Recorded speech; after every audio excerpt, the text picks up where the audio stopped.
Hello student, या video लेक्चरमध्ये आपण एन्थाल्पीज ऑफ फिजिकल ट्रान्सफॉर्मेशन हा पॉईंट बघणार आहोत. त्यामधला पहिला आपला मुद्दा आहे एन्थाल्पी ऑफ फ्युजन. विद्यार्थी मित्रांनो, एन्थाल्पीची कन्सेप्ट आपण लास्ट व्हिडिओमध्ये बघितलेली आहे. ठीक आहे. तर आता एन्थाल्पी ऑफ फ्युजन. फ्युजन याचा अर्थ फ्यूज होणे. फ्यूज होणे म्हणजे वितळणे. फॉर एक्झाम्पल, थंडीच्या दिवसामध्ये आपल्याला असं आढळून येतं बघा की जे आपण हेअर ऑइल वापरतो ते गोठलेलं असते. मग आपण त्याच्यावरती उपाय काय करतो, तर ते हेअर ऑइल आपण गरम पाण्यामध्ये ठेवूया किंवा उन्हात ठेवूया. मग आपल्याला काय आढळून येतं की हेअर ऑइल जे आहे गोठलेलं ते वितळत चालले आणि त्याचं रूपांतर लिक्विडमध्ये होतं आहे. याचा अर्थ त्याचं फ्युजन झालं. म्हणजे आता आपल्या लक्षात आलेलं असेल की फ्युजन होणे म्हणजे conversion of solid into liquid. मग आता डेफिनेशनकडे वळूया. Enthalpy changes when 1 mole of solid is converted into liquid at constant temperature and pressure is called as enthalpy of fusion. आणि याचे एक्झाम्पल जर बघायला गेलो तर बघा, H2O solid which gives H2O liquid. आणि एन्थाल्पी ऑफ फ्युजनची व्हॅल्यू प्लस 6.01 किलोजूल पर मोल.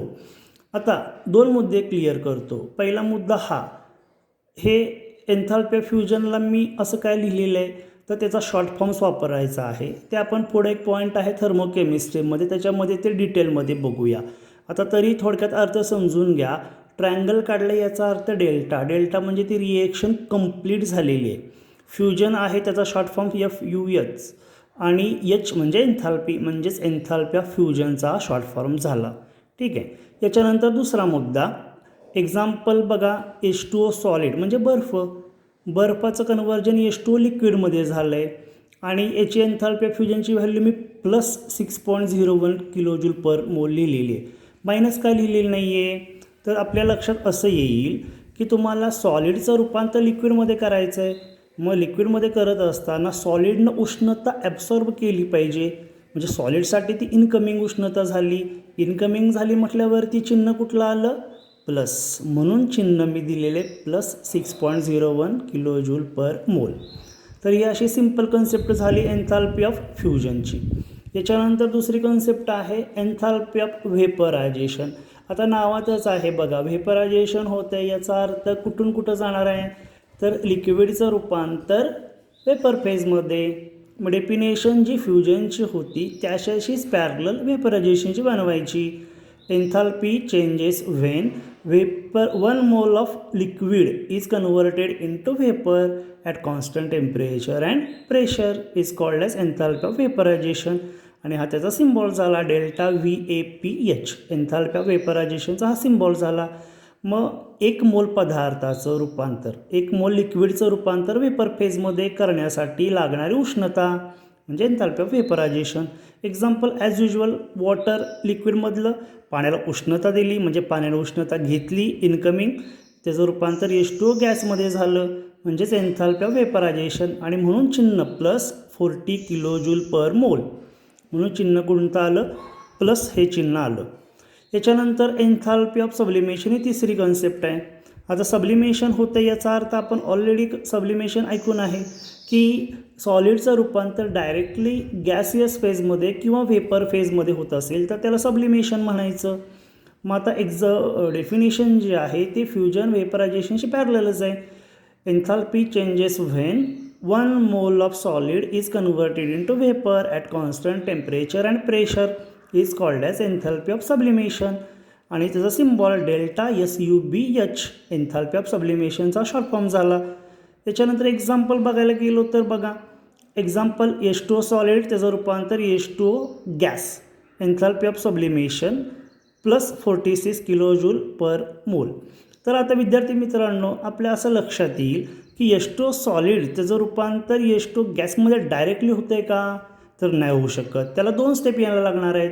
पहिलं H2O सॉलिडला तुम्ही उष्णता दिली म्हणजे पाण्यानं उष्णता बर्फानं उष्णता घेतली, त्याचं रूपांतर झालं लिक्विडमध्ये. पुन्हा लिक्विडला उष्णता कंटिन्यू चालू ठेवली, लिक्विडनं उष्णता घेतली, त्याचं रूपांतर झालं गॅसियस फेजमध्ये. म्हणजे 2 स्टेप आल्या. किंवा दुसरं एक्झाम्पल तुम्ही असं बघू शकता. फॉर एक्झाम्पल कॅम्फर म्हणजेच कापूर तुम्ही बघितलेला असेल. जर कापूर आपण बर्न करतो, कापराला उष्णता देतो, तर त्याचं रूपांतर कशामध्ये होतं? वेपर फेजमध्ये होतं.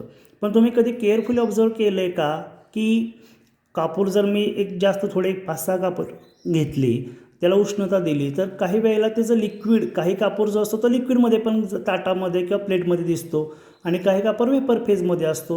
म्हणजे मिडलची फेज ही ऑलरेडी आहेच. म्हणजे सॉलिड टू लिक्विड होतं आणि लिक्विड टू गॅसेसमध्ये होतं. म्हणजे 2 स्टेपमध्ये आलं. 2 स्टेपमध्ये आल्यावरती मग मला 2 स्टेपच्या रिएक्शन लिहिणं गरजेचं आहे. H2O solid, H2H2O liquid. आता सॉलिडचं लिक्विडमध्ये ही पहिली स्टेप झाली, म्हणजे फ्युजन झालं, त्याची व्हॅल्यू मी लिहिली. त्यानंतर दुसरी H2O liquid to H2 gas, म्हणजे व्हेपरायझेशन झालं, त्याची व्हॅल्यू लिहिली. आणि आता बघा लिक्विडला लिक्विड कॅन्सल आउट होणार आहे.